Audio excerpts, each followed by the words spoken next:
कवितावली में गोस्वामी जी ने बालकांड में भगवान की बाल स्वरूप का अद्भुत चित्रण किया है। बाबा लिखते हैं, अवधेश के द्वार सकार गए सुत गोद के भूपति ले निकसे, अवलोकि हो सोच विमोचन को ठगी सी रही जेन ठगे धिक से। जय श्री हरि। पूज्य गुरुदेव के चरणों में बारंबार प्रणाम। सभी नामनष्ट साधकों को जय जय श्री सीताराम। आज बालकांड में भगवान की बाल लीला और बाल स्वरूप के मोहक चित्रण को श्रवण कर हम आप भी भगवान के रूप माधुर्य का पान करते हैं। बाबा कहते हैं, एक सखी दूसरी सखी से कह रही है, जो अभी अभी महाराज दशरथ के भवन के आगे से निकली है और क्या देखती है कि अवधेश के द्वार सकार गई सुत गोद के भूपति ले निकसे, अवलोकि हूँ सोच विमोचन को ठग सी रही ने जे ठगे दिख से, तुलसी मन रंजन रंजित अंजन नैन सुख जन जातक से, सजनी ससी में समशील उभे नवनील सरोसु से बिकसे। मैं सवेरे अयोध्यापति महाराज दशरथ के द्वार पर गई थी। उसी समय महाराज पुत्र को गोद में लिए बाहर ले आए थे। हे सखी, मैं तो उस बालक को देखकर ठगी सी रह गई। ऐसा अद्भुत सौंदर्य रूप मोहकता है उस बालक की।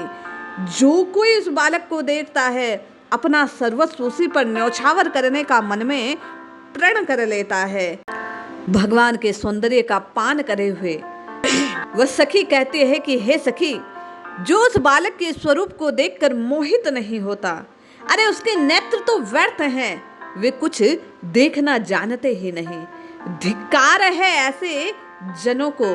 उस बालक के अंजन रंजित मनोहर हैं, नेत्र खंजन पक्षी के बालक के समान मनोहर हैं। हे सखी, ऐसा जान पड़ता है मानो चंद्रमा के भीतर दो दो समान रूप वाले नवीन नील कमल खिले हों। ऐसे उस बालक के शरीर की आभा है, नीलांब है वह पूर्णतया मन को मोहित करने वाला है।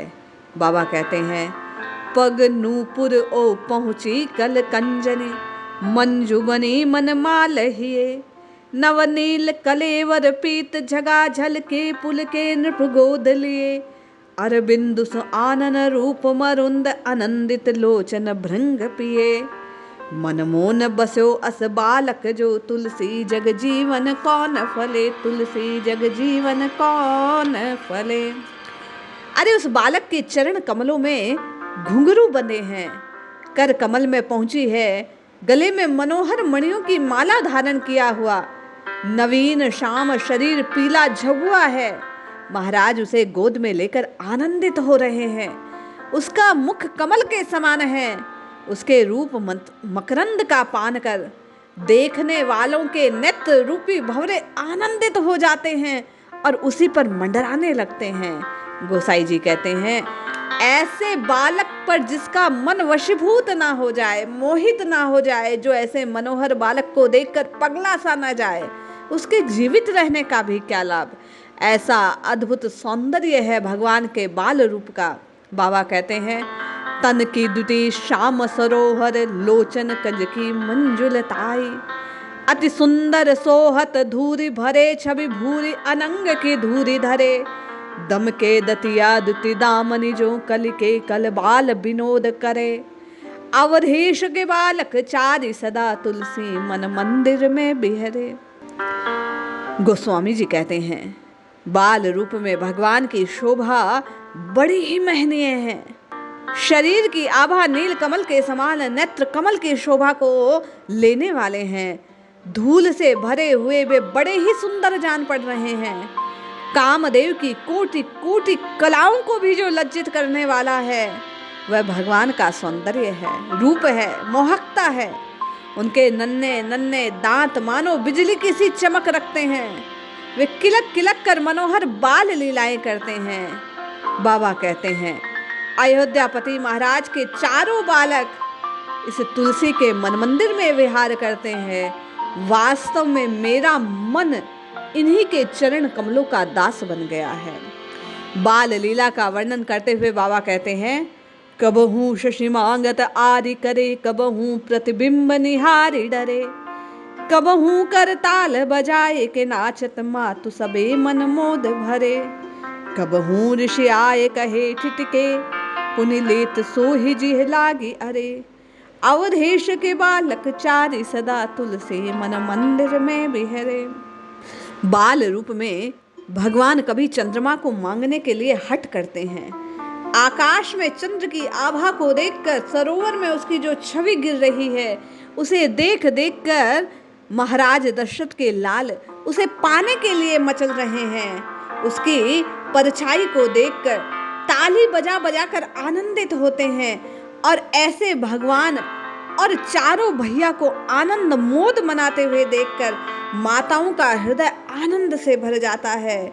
कभी वे रूठकर हठ पूर्वक कुछ मांगते हैं और कभी किसी किसी वस्तु के लिए अड़ जाते हैं, हट करते हैं, उसी के लिए जिद करते हैं और उसे लेकर मानते हैं।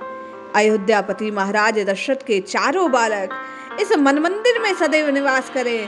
गोस्वामी जी कहते हैं केवल वही मेरे मन के मंदिर में विराजमान है।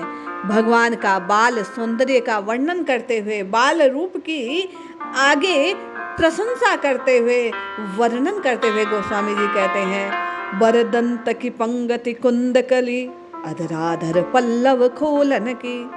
चपला चमके घन बीच जगे, छवि मोतिन माल अमोलन की। घुंघरारी लटे अटके मुख ऊपर, कुंडल लोल कपोलन की। नव छावर प्राण करे, तुलसी बलि जाए लला इन बोलन की। कुंदकली के समान उज्जवल वर्ण है, दांत बिल्कुल सफेद हैं। अधर पुटों का खोलना, अमूल्य मुक्तावलियों का छवि का जान पड़ना। भगवान के मुख मंडल पर काली काली ये जो अलकावली है, भगवान के जो बाल है वह चमक रहे हैं। मुख पर ये अलके हवा के झोंकों से गिरती और उड़ती हैं। तुलसीदास जी कहते हैं कि लाला ने कर्ण कुंडल बड़े सुंदर सुशोभित हो रहे हैं जब वे गाल को छूते हैं। अमोल बोलों को सुन सुनकर मन करता है इस छवि पर प्राण न्यौछावर कर दे। गोस्वामी जी कहते हैं भगवान का ऐसा अद्भुत सौंदर्य रूप मादकता है कि तुलसी का मन बरबस ही इस बाल स्वरूप पर अपने प्राण तक तजने को मचल उठता है। पद कंजनि मंजू बनी पनही धुनही, सर पंकज पान लिए। लरिका संग खेलत डोलत है, सरजू तत चोहट हाट किए। तुलसी अस बालक सो नहीं नेहु, कहा जप जोग समाधि किए। नर वे खर शूकर स्वान समान, कहू जग में फल को न जिए।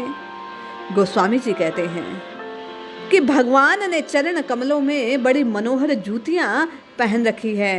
कर कमलों में छोटा सा धनुष बाण है, हाथ उस बाण से सुशोभित हो रहे हैं। बालकों के साथ कभी सरयू के तट पर, कभी चौराहे पर, कभी बाजार में खेलते घूम रहे हैं। तुलसीदास जी कहते हैं ऐसे बालक पर मन बरबस लुट जाने को करता है, लेकिन जो जप जोग समाधि आदि करने में व्यर्थ का जीवन बिताते हैं, जो शूकर हैं, कुकर हैं, वे ही ऐसे हैं जो इस जीवन के फल को प्राप्त नहीं करते। ऐसे मनोहर स्वरूप को छोड़कर अन्य साधनों में अपना समय व्यर्थ करते हैं। बाबा कहते हैं भगवान के बाल स्वरूप को देखने से बढ़कर कोई समाधि नहीं, कोई साधन कोई नहीं, कोई जप तप तपस्या नहीं, केवल और केवल इस मनोहर छवि का दर्शन करते रहना सर्वोच्च साधना है। बाबा कहते हैं सरजू बर तीर ही तीर फिरे, रघुवीर सका अरुबीर सबे। दनहू कर तीर निशंक कसे, कटिपीत दुकूल नवीन फबे। तुलसी ते ही ओसर लावन ना, 10 403 21 सबे। मति भारत पंगु भई, जो निहारी विचार फिरी उपमान पबे। रघुवीर जी अपने सखाओं के साथ, भाइयों के साथ कभी सरयू के तट पर किनारे किनारे घूमते फिरते हैं, आनंद ले रहे हैं। हाथ में छोटे छोटे बाण और धनुष लिए हैं, कमर में तरकश बंधा हुआ है। शरीर पर बाबा कहते हैं श्री रघुनाथ जी ने सुंदर पीतांबर को धारण किया हुआ है। श्री शारदा के पास भी, माँ सरस्वती के पास भी इस सुंदर स्वरूप को किसी उपमा से परिभाषित करने का सामर्थ्य नहीं। 3 लोक में, 21 ब्रह्मांडों में, 14 भुवन और 9 खंड में ऐसी कोई उपमा बनी ही नहीं, बाबा कहते हैं, जो भगवान के इस रूप माधुर्य का वर्णन कर पाए। ऐसा अद्भुत स्वरूप है श्री राम जी का बाल रूप का। भगवान के बाल रूप का, बाल लीला का वर्णन करते हुए बार बार गोस्वामी जी कहते हैं, मैं इस स्वरूप पर न्योछावर जाता हूँ, बलि बलि जाता हूँ। मेरा चित्त केवल और केवल रघुनाथ जी के इस बाल स्वरूप से मोहित होता है। वे कहते हैं जीवन का केवल एक ही सामर्थ्य है, जीवन की केवल एक ही सार तत्व है कि ये तुलसी की आंखें बार बार इस स्वरूप को निहारती रहे। ये चित्त सदैव और सदैव केवल और केवल श्री दशरथ के इन 4 नंदन का, लालाओं का दर्शन करता रहे, इनकी लीलाओं का गान करता रहे, इनकी लीलाओं का स्मरण करता रहे। ये नेत्र केवल और केवल इन बाल लीलाओं का दर्शन पाती रहे। ऐसी अद्भुत महिमा, ऐसा अद्भुत स्वरूप है भगवान के रूप लावण्य का।